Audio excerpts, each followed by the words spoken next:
sea, ni bien aparece una señal, entonces esto de aquí comienza a estirarse y después de ahí, ¿no es cierto?, prácticamente se deshacen, se separan, ¿no? Eso sería el resultado de aquí, por ejemplo.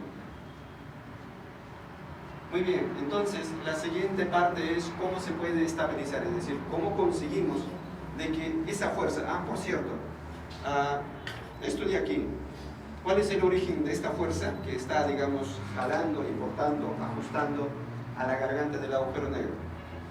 Los que han llevado relatividad general, ¿dónde están aquí los alumnos? Por ahí estamos. Por ahí. Entonces, en realidad resulta de que hay fuerzas gravitacionales, ¿no es cierto? Cuando se forma esa garganta, en realidad, lo que aparece son las fuerzas gravitacionales y eso ya es lo que va a querer comprimirlo todo. La fuerza gravitacional de esa garganta del agujero de gusanos. Y eso de origen gravitacional, eso no es de origen electromagnético, no, es puramente gravitacional. Entonces, más eso, hasta los años 80, todo eso, a pesar de que Novikov y otros, en realidad en Europa también trabajando, Wheeler, otros trabajando en estos problemas de agujero de gusanos, simplemente quedó aislado porque en realidad quedó como una curiosidad matemática de la relatividad general, ya que es inestable, ¿no? Entonces quedó a un lado. Hasta que en los 80, ¿no?, gracias sobre todo a la influencia de Carl Sagan, ¿no?, que le va a hacer un reto a Thorne, Kip Thorne. Él en realidad es un espectacular especialista en gravitación.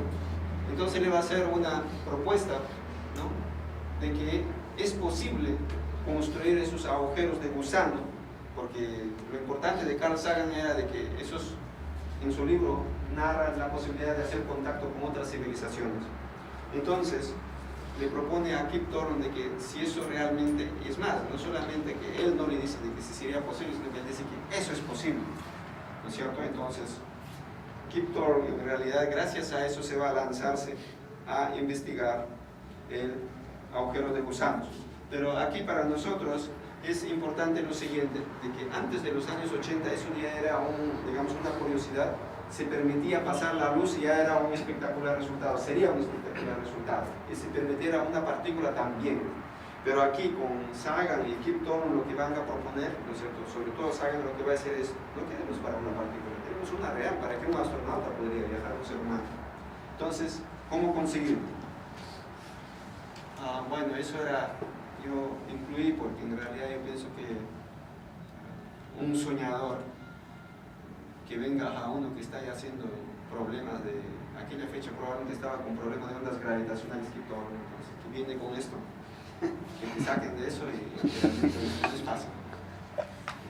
Entonces, lo que ellos van a proponer es la siguiente, para que un agujero de gusanos sea transversable, no solamente por la luz, por las partículas, sino por un astronauta, tiene que tener ciertas propiedades. Esas propiedades se dividen en dos partes. La primera parte es criterios básicos de un agujero de gusanos. Primero, todo parte por la simplicidad. Recuérdese de que Schwarzschild también fue el primero que resolvió las ecuaciones de Einstein porque era lo más simple posible. Tenía simetría esférica. Aquí también, por